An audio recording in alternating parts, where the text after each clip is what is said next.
Students, good morning. कैसे हैं आप लोग? सपोज दैट अच्छे होंगे, मगन में रहिए और अच्छे एक संतुलन बना करके क्या करते रहें, पढ़ते रहें, है ना। क्योंकि आप लोग का जो है से समय बहुत कम है और पढ़ाई भी आपको ज्यादा करना है। जो आप 2 साल का पढ़ाई आपको 3 मंथ में करना है, तो सोचिए आपके लिए कितना बड़ा जो है से मुद्दा सामने रखा गया है ना, कितना बड़ा जो है स्ट्रगल आपके सामने है। आप उस स्ट्रगल को पूरा कीजिए, ना कि लापरवाही करें। अभी लापरवाही मत कीजिए। क्लियर है? तो आज एक इकोनॉमिक्स का सेकेंड क्लास है। फर्स्ट क्लास हमने आप लोगों को करवा दिया था। उसमें किसी अगर स्टूडेंट को प्रॉब्लम हुआ होगा तो आप बता सकते हैं, अगर नहीं हुआ है तो कोई दिक्कत नहीं है।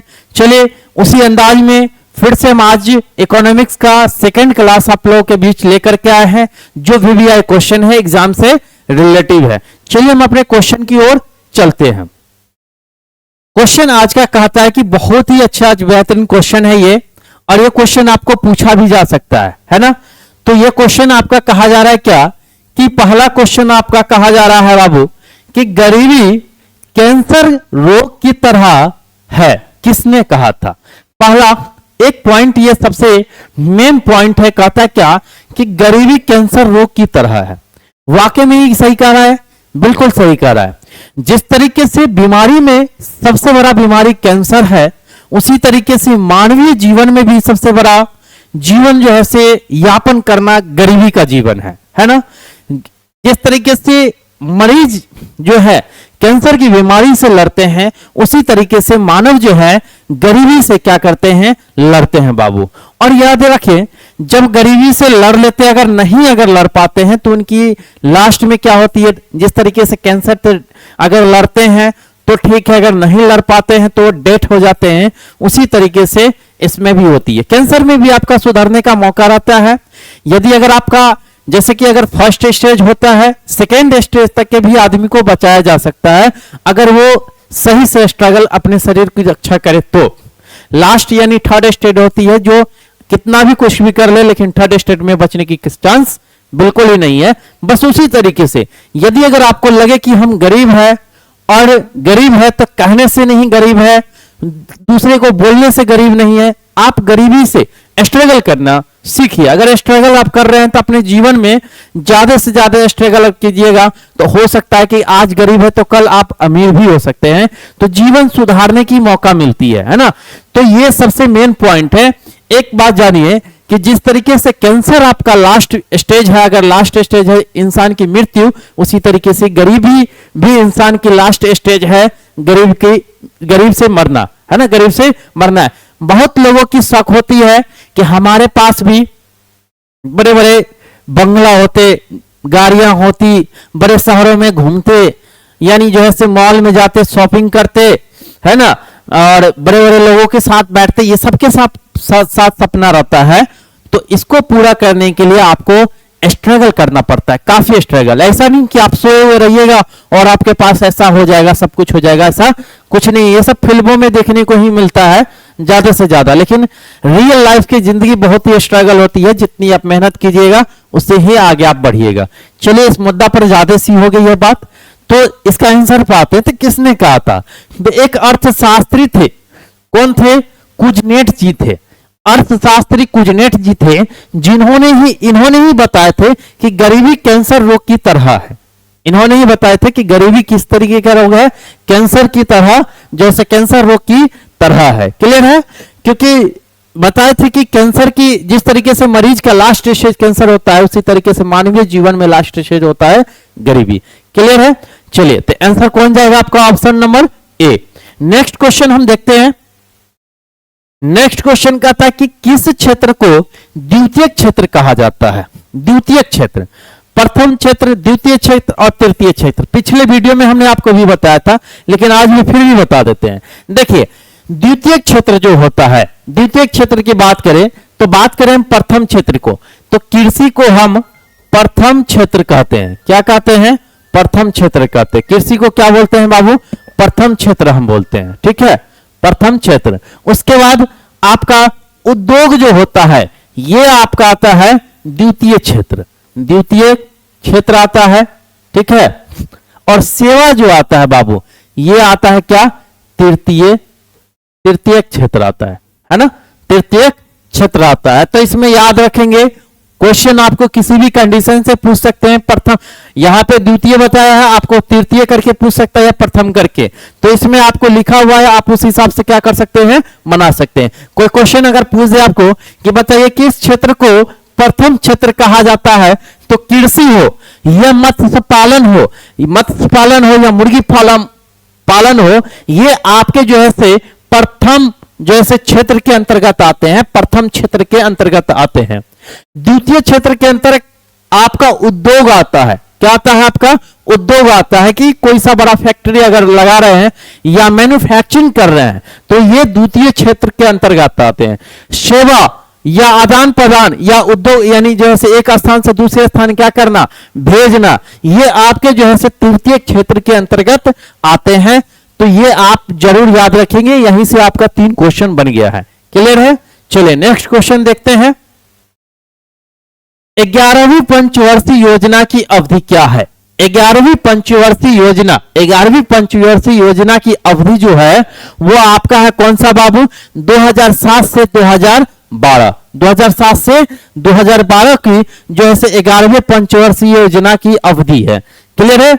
नेक्स्ट क्वेश्चन आपका कहा जा रहा है क्या, किस क्षेत्र को तृतीय क्षेत्र कहा जाता है?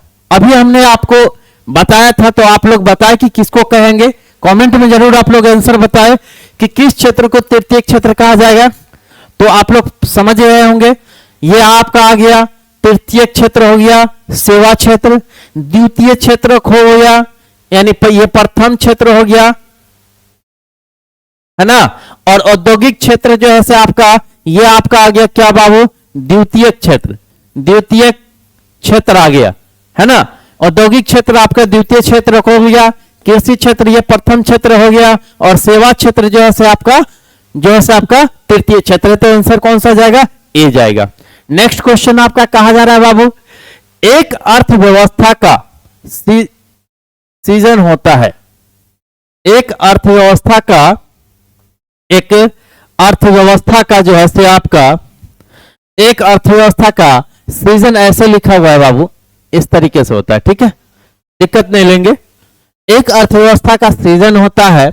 अब अर्थव्यवस्था का सीजन आपसे पूछा जा रहा है, तो इनमें देखिए ना, अर्थव्यवस्था का सीजन का अर्थव्यवस्था जो हमारी अर्थव्यवस्था डिपेंडेंट करती है वो किस कंडीशन से।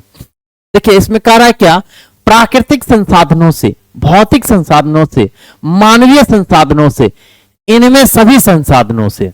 तो प्राकृतिक, भौतिक और मानवीय संसाधन ये तीनों सेम दिख रहे हैं, है ना। तो सीजन यानी डिपेंडेंट, एक अर्थव्यवस्था किस पर डिपेंडेंट करती है, तो प्राकृतिक संसाधनों पर भी करती है, भौतिक संसाधनों पर भी करती है, मानवीय संसाधन पर भी करती है। तो आंसर कौन सा जाएगा इसमें, डी नंबर जाएगा, इनमें से सभी। नेक्स्ट क्वेश्चन, राष्ट्रीय विकास परिषद का गठन कब हुआ था? राष्ट्रीय विकास परिषद का गठन कब हुआ था? तो आप लोग को पता है कि राष्ट्रीय विकास परिषद का गठन जो हुआ था वो कब हुआ था, है ना। तो 2 मिनट के लिए आप लोग बताएं कि क्या होगा।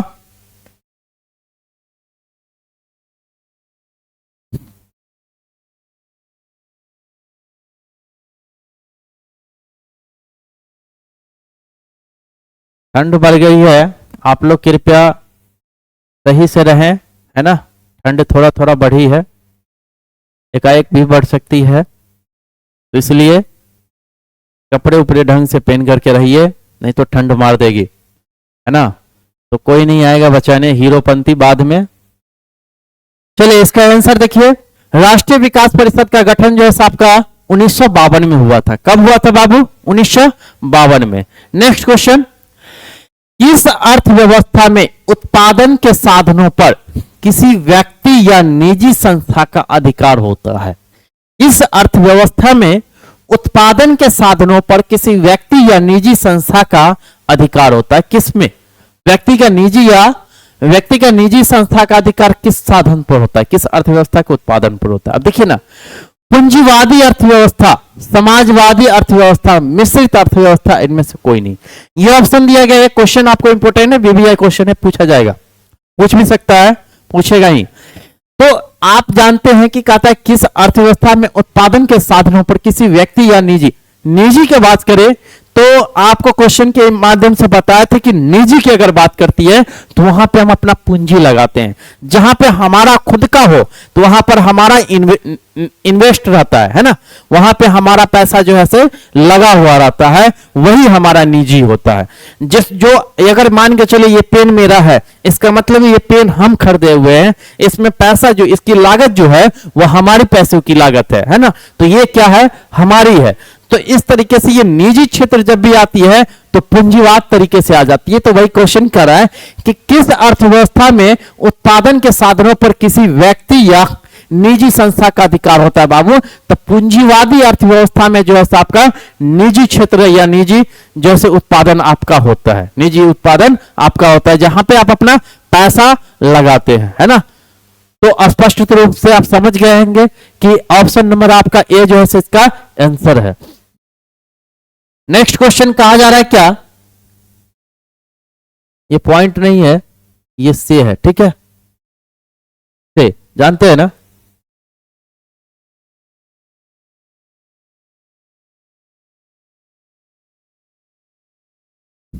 आठवां क्वेश्चन, भारत की प्रथम पंचवर्षीय योजना का कार्यकाल था। प्रथम पंचवर्षीय योजना का कार्यकाल कब से कब तक था? तो प्रथम पंचवर्षीय योजना के कार्यकाल बाबू 1951 से 1900 कितना थे, 56 थे। तो प्रथम पंचवर्षीय की योजना का याद रखिएगा, ये क्वेश्चन आएगा ही आएगा।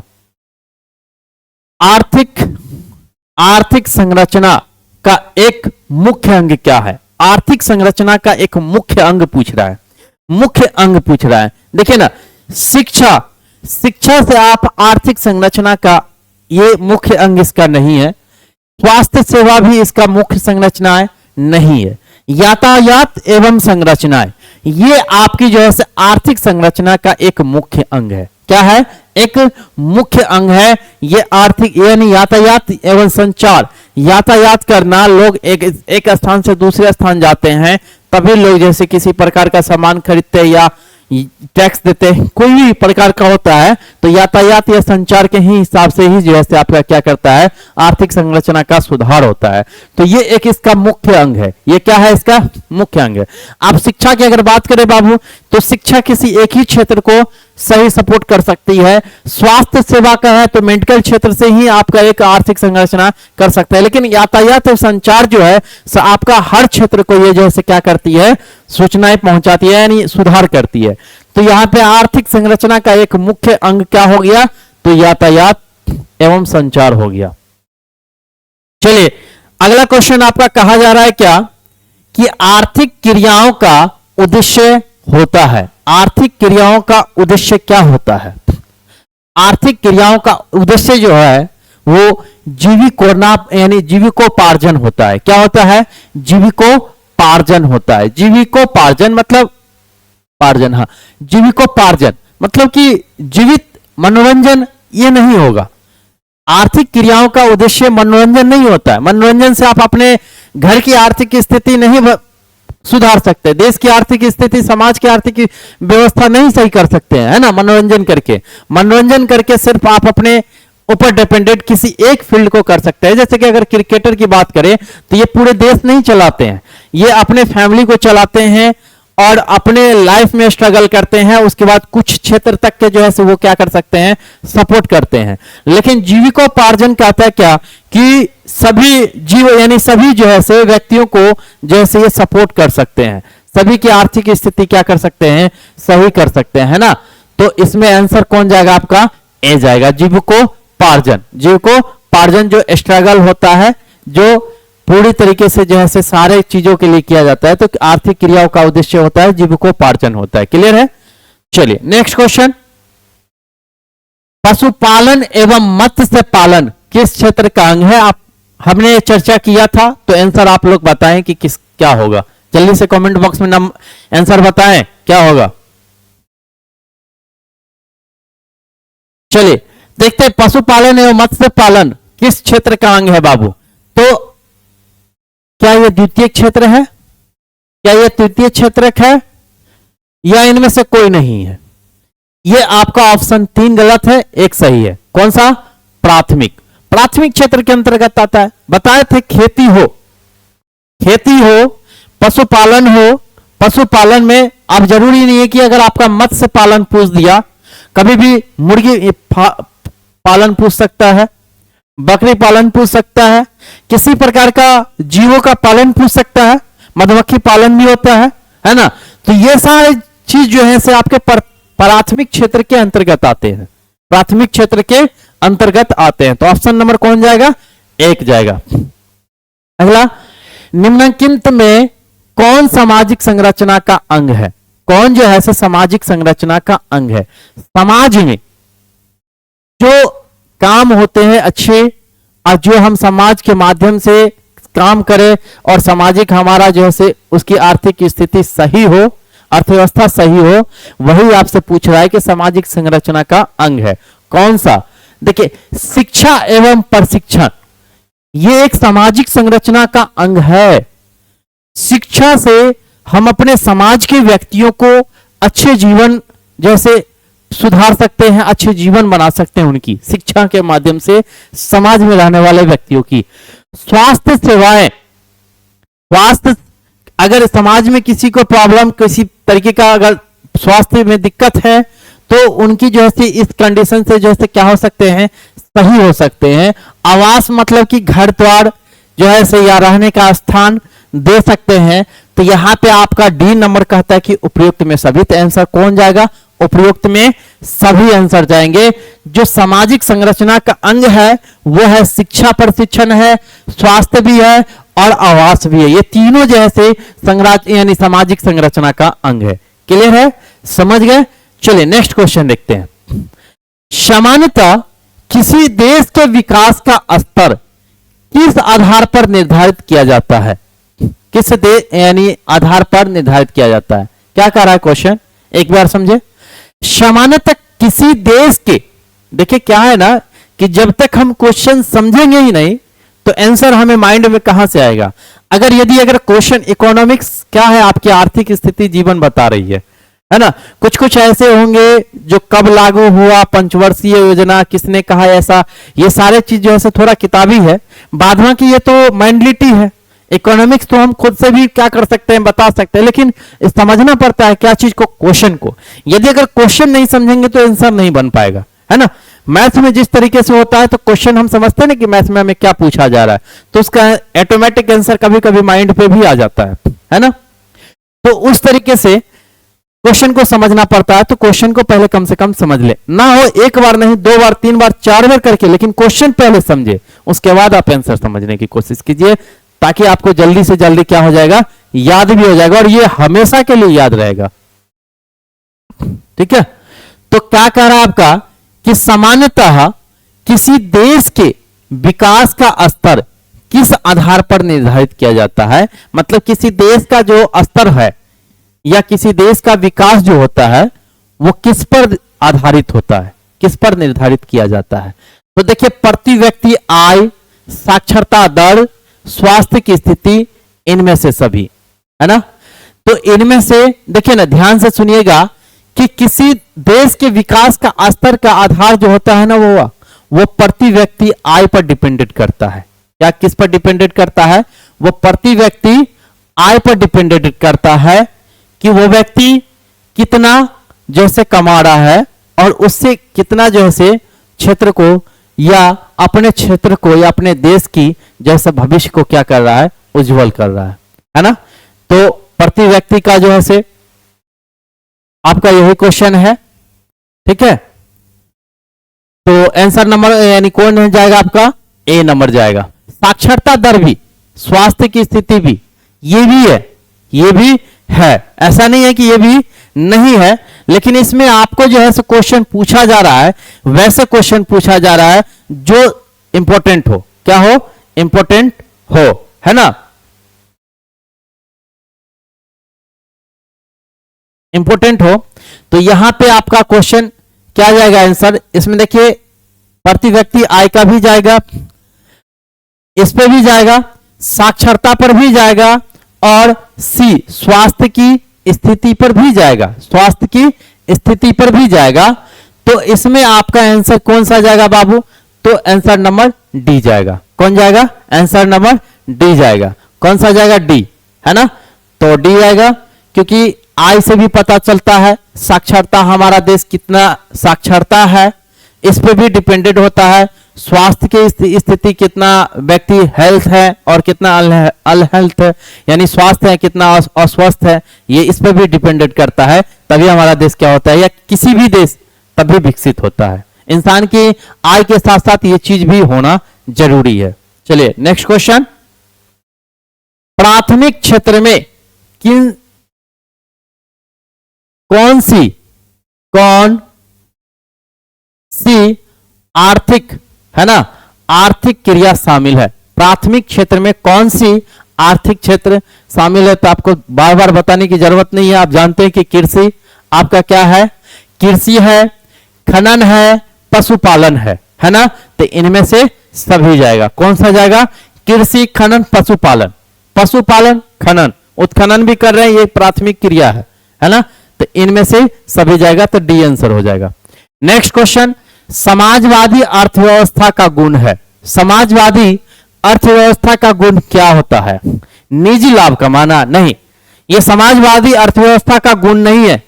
निजी लाभ कमाना ये समाजवादी अर्थव्यवस्था का गुण नहीं है, ये अपने अर्थव्यवस्था का गुण है, ये इंसान की खुद का अर्थव्यवस्था का गुण है। मूल्य तंत्र? नहीं, ये भी नहीं है। सामाजिक कल्याण ये आपका है, ये आपका हो सकता है। आगे देखते हैं, साधनों का निजी स्वामित्व। साधनों का निजी स्वामित्व, जो कोई भी साधन है वो अपने लिए उपयोग करते हैं, नहीं, हम वैसे साधन जो समाजों के लिए उपयोग हो, वैसे साधन को सामाजिक कल्याण के लिए किया जाता है, यानी सामाजिकवादी अर्थव्यवस्था के अंतर्गत आते हैं। तो कौन आते हैं? सामाजिक कल्याण, जो समाज के लिए कल्याण हो, हमारे साथ साथ हमारे समाज में रहने वाले व्यक्तियों को भी क्या हो, कल्याण हो, वही कहलाता है ना? तो आपका ऑप्शन नंबर कौन सा जाएगा? सी जाएगा बाबू। अगला क्वेश्चन आपका कहा जा रहा है कि विकसित देशों की आय में वृद्धि के लिए किस पद का प्रयोग होता है ना? विकसित देशों की आय में वृद्धि के लिए किस पद का प्रयोग किया जाता है बाबू? तो पद का जो प्रयोग होता है वो आर्थिक वृद्धि के लिए। आप कहिएगा आर्थिक विकास, आर्थिक वृद्धि और समावेशी विकास। समावेशी विकास, तो यहां विकसित देश की बात कर रही है, तो समावेशी समाज के लिए ही कर सकते हैं विकास। ये आर्थिक वृद्धि, जब तक हम अपने आप में वृद्धि नहीं करेंगे, विकास के साथ साथ हमारी वृद्धि भी होनी चाहिए। विकास और वृद्धि में थोड़ा अंतर होता है ना? तो अंतर है, तो वृद्धि जो होती है डिपेंडेंट करती है कि आप कितना विकास के साथ साथ कितना वृद्धि भी हो रहे हैं, है ना? विकास एक अलग माध्यम हो गया, वृद्धि एक अलग माध्यम हो गया। विकास ये हो गया कि आप जो है सो पहले जो है जैसे बच्चे थे, क्या थे? बच्चे थे, अब क्या हो गए? बड़ा हो गए, है ना? ये आप में यानी क्या हुई? ये आप में विकास हुई, वृद्धि क्या हुई? पहले आप बुद्धिमंद थे, अब क्या हुए? पहले बुद्धिमंद थे, अब जो है से आप बुद्धि वाले हो गए, है ना? बुद्धि वाले हो गए, तो ये आपका वृद्धि हो गई, ये आपकी क्या हो गई? वृद्धि हो गई। तो आर्थिक वृद्धि ये सबसे ज्यादा डिपेंडेंट करता है किसी विकसित देश की आय में वृद्धि के लिए। किसी विकसित देश की आय में वृद्धि के लिए आर्थिक वृद्धि होनी चाहिए। क्या होनी चाहिए? आर्थिक वृद्धि। इसलिए ऑप्शन नंबर कौन सा जाएगा आपका? बी आंसर जाएगा। क्लियर है? अगला क्वेश्चन कहता है कि बिहार के आर्थिक पिछड़ेपन का जैसे कारण क्या है? प्रमुख कारण क्या है? थोड़ा टाइपिंग दिक्कत हो जाता है। प्रमुख कारण क्या है ना? बिहार के आर्थिक पिछड़ेपन का प्रमुख कारण क्या है? आप देखिए, बिहार पिछड़ापन क्यों है? बिहार को पिछड़ेपन में सबसे नंबर 1 पे रखा जाता है। बिहार में नेताओं जो होते हैं, जो भी नेता बनते हैं, अपने जेबी गर्म करने के लिए बनते हैं, है ना? किसी नेता का तो नाम नहीं ले सकते हैं, क्योंकि राजनीति का मुद्दा ये राजनीति के ऊपर डिपेंडेंट करता है। बिहार में बहुत सारे चीजों की कमी है, बहुत सारे चीजों की डिफेक्टिव है, जो लगाना जरूरी है, करना जरूरी है ना। और सरकार को इस चीज पे ज्यादा से ध्यान देना भी जरूरी है। तो चलिए हम राजनीतिक मुद्दा से हट करके हम अपने अर्थव्यवस्था के मुद्दा पर आते हैं। तो बिहार की आर्थिक पिछड़ेपन का प्रमुख कारण जो है वो देखिए जनसंख्या में तोल वृद्धि, जनसंख्या में तीव्र वृद्धि है। ये क्या है? तीव्र है, तोल लिखा हुआ है बउआ, ये आपका तीव्र वृद्धि है, ठीक है। क्या है? तीव्र वृद्धि। तो जनसंख्या में तीव्र वृद्धि, ये भी कंडीशन है। जनसंख्या कहता है ना कि एक नारा है हम दो और हमारे दो, ये सही नारा है। इसलिए हम दो और हमारे दो, क्योंकि हम हमारे जो है से जितनी भी आर्थिक, क्योंकि अभी जो महंगाई की स्थिति आ रही है, तो जो है से 2-3 आदमी की पालन पोषण करना बहुत ही क्या है, दिक्कत हो जाता है ना। तो 4-4, 5-5 जिनके घर में मेंबर होंगे, 10-10 मेंबर होंगे, उनकी आर्थिक स्थिति उनकी क्या डिपेंडेंट होती होगी, उन पर क्या बीती होंगे। क्या होता है कि बच्चे की, अगर आप सही है, शिक्षित है, तो आप अपने बच्चे को भी शिक्षित बनाए और बच्चे को एक ऐसे स्टेज पे बनाए जो अपने लिए नहीं, अपने देश के लिए, जो अपने समाज के लिए कल्याण करे, है ना। अपने लिए तो सब जीता है। एक जानवर भी अपने पेट क्या कर सकता है, पाल सकता है। वो इंसान जो सबके लिए जीता है और सबके लिए मरता है, वही इंसान होता है, उसी का नाम हिस्ट्री में लिखा जाता है ना। तो जनसंख्या वृद्धि पर रोक लगना चाहिए। जनसंख्या ज्यादा से ज्यादा क्या हो रही है, यानी वृद्धि होती जा रही है, दिन पर दिन बढ़ती ही जा रही है। क्योंकि कम जनसंख्या होने पर क्या है ना कि हम अपने बच्चे की अच्छी तरीके से देखभाल कर सकते हैं, लालन पालन कर सकते हैं, अच्छी शिक्षा, अच्छे स्कूल में, ऊंचे स्कूल में उनकी अच्छी शिक्षा दे सकते हैं, जिससे वो आगे चल करके कुछ अच्छे स्टेज पे पहुंच सके, यानी नौकरियां ले, अच्छे टीचर बने या पायलट बने, जो भी चीज बने, या राजनीति नेता बने, कुछ भी बने, तो अच्छी शिक्षा की व्यवस्था होनी चाहिए तभी। तो ये तब भी होगा जब हम और हमारे दो के नारा सब जगह गूंजेंगे और सभी लोगों के मन में ये बैठेंगे, तभी होंगे। चाहे वो किसी भी धर्म, कास्ट, किसी से भी हो, इससे रिलेटिव ना, हमें किसी भी धर्म से कोई दिक्कत नहीं है, लेकिन अच्छी अगर आप अपनी जिंदगी चाहते, अच्छी व्यवस्था, आर्थिक स्थिति, अपने जीवन में सुधार चाहते हैं, तो ये नारा आप लोगों के लिए बेहतरीन है। दूसरा कहता है कि किच पर आयोडिक जनभार, ये आपका ऑप्शन क्या है, गलत है। इसमें कहता है दूसरा कि कृषि पर, कृषि पर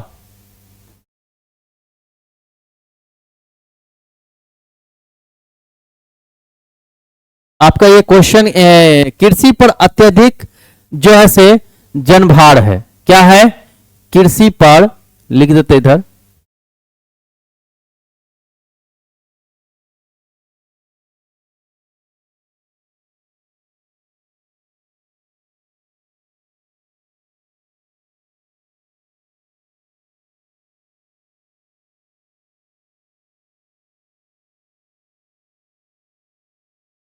ये आपका गलत है ऑप्शन, ठीक है। देखिए दूसरा ऑप्शन है कृषि पर अत्यधिक जनभार। तीसरा, हाँ, कृषि पर अत्यधिक जनभार। यहां बिहार के वासी जो हैं डिपेंडेंट सबसे ज्यादा कृषि पे है, सबसे ज्यादा क्या है, कृषि पे है। और कृषि, खेती बाड़ी करना अच्छी बात है, करना चाहिए, क्योंकि अनाज जो है से व्यक्तियों के लिए सबसे बड़ी जो है से जीवन में इंपॉर्टेंट होती है, तो करना चाहिए। लेकिन सबसे ज्यादा व्यक्ति जो है से कृषि पर डिपेंडेंट है। उसके बाद अगला आपका बाढ़ एवं सूखा, ये क्वेश्चन, इसमें दूसरा ऑप्शन है बाढ़ एवं, है ना, बाढ़ एवं सूखा का प्रकोप, सूखा का प्रकोप,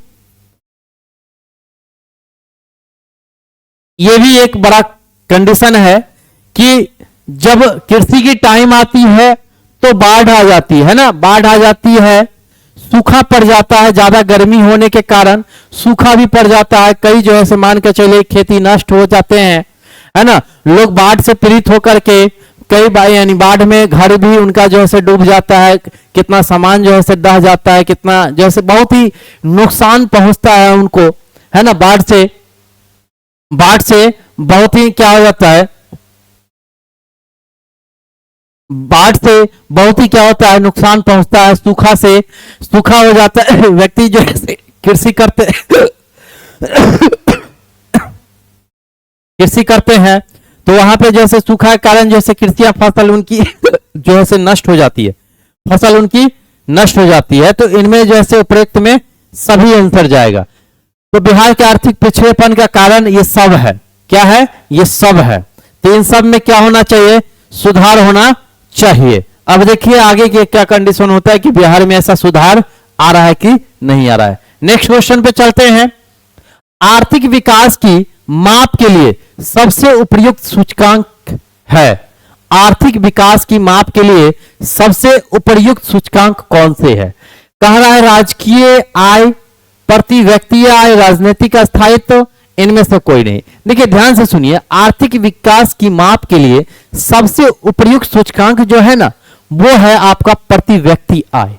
एक व्यक्ति प्रतिदिन में कितना आय करता है ना। आय इनकम जो होता है वो आपका इनकम कितना आ रहा है व्यक्ति का, है ना। और यानी जो है से बचत कर रहे हैं, बचत भी कर रहे हैं, खर्च भी कर रहे हैं, इसी में जो है से इस पे डिपेंडेंट करता है। तो ऑप्शन नंबर आपका बी जाएगा। अगला क्वेश्चन, बोनस भुगतान अधिनियम किस पंचवर्षीय योजना के दौरान बना था? तो बोनस भुगतान अधिनियम जो था वो आपका तृतीय पंचवर्षीय योजना के जैसे योजना के दौरान बना था। बोनस है ना। आप देखते होइएगा बोनस कंपनियों, बड़े बड़े कंपनी होते हैं या आप आजकल छोटे छोटे कंपनी भी देना शुरू कर दिए। पहले सरकारी नौकरियों में भी बोनस हुआ करता था, अभी भी है। और अब जो है बड़े बड़े कंपनियों में क्या होता है, बोनस के तौर पर या तो किसी को मिठाई बॉक्स, है ना, जो भी जिनसे जो कंपनी को जैसा लगता है पैसे भी देते हैं, कपड़े भी देते हैं, बहुत सारे चीज देते हैं। तो ये बोनस भुगतान अधिनियम जो थे ये आपके तृतीय पंचवर्षीय के योजना के दौरान जैसे आपको भुगतान किया गया था। ठीक है, चलिए नेक्स्ट क्वेश्चन आपका कहा जा रहा है, निम्नलिखित में कौन सा देश विकसित अर्थव्यवस्था का उदाहरण है? विकसित देश, इनमें से कौन सा विकसित देश? आपको देखने से ही आंसर लग रहा है कि कौन सा है। हाँ, अमेरिका आपका सबसे ज्यादा क्या है? विकसित देश है। अमेरिका सबसे ज्यादा क्या है? विकसित देश है। कुछ दिन के बाद आने वाला समय में भारत भी आपका आ जाएगा। चलिए नेक्स्ट क्वेश्चन, आर्थिक समृद्धि का संबंध है। आर्थिक समृद्धि का संबंध किससे है? आप लोग बताएं कि इसका आंसर कौन सा होगा, है ना।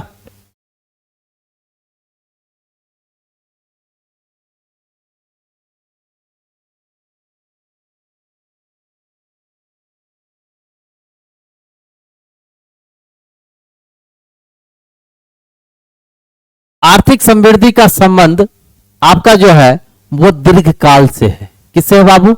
दीर्घकाल से है ना। दीर्घकाल से है, जो लंबे समय से दीर्घकाल का मतलब क्या होता है? लंबे समय से आर्थिक समृद्धि होती है ना, लंबे समय से कारण।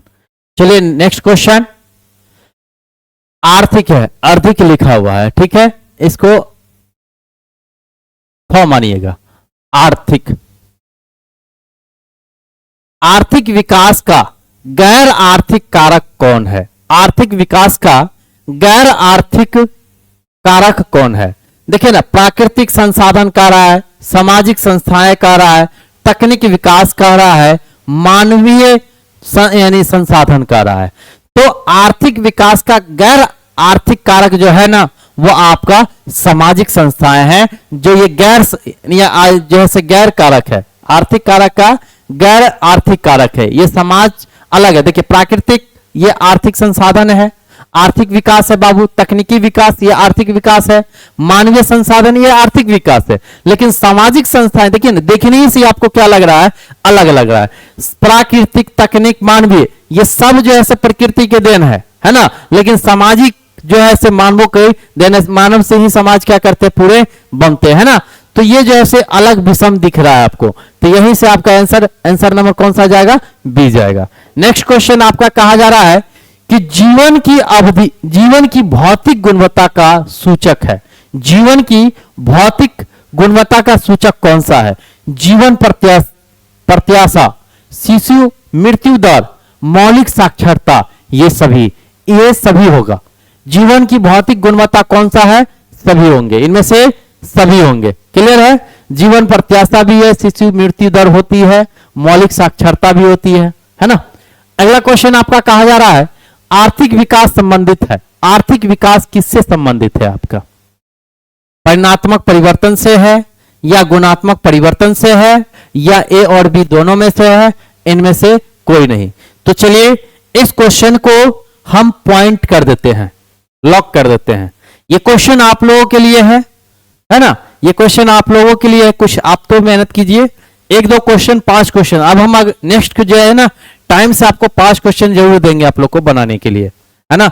और आंसर आना चाहिए। जो भी बच्चे वीडियो देख रहे हैं उन सभी बच्चे से अनुरोध यह है कि इनका आंसर आप लोग कमेंट बॉक्स में जरूर दे, तभी तो हम समझेंगे ना कि बच्चा हमारा कौन सा वीडियो देख रहा है, नहीं देख रहा है, कौन सा प्लेटफॉर्म से जुड़ा हुआ है। बाद में ऐसा भी होता है ना कंडीशन कि हम तो इस प्लेटफॉर्म के अकॉर्डिंग ज्वाइन किया, हमारा रिजल्ट कुछ नहीं आया। तो भाई हमको भी तो सबूत चाहिए ना कि आप पढ़ रहे हैं वाकई में इस प्लेटफॉर्म से या नहीं पढ़ रहे हैं। अब हम सभी सब्जेक्ट में यही करने जा रहे हैं। सभी सब्जेक्ट में आपको जैसे 2-3 क्वेश्चन आपको मेन पॉइंट आपको छोड़ दिया जाएगा ताकि आपको सॉल्व करने के लिए दिया जाएगा।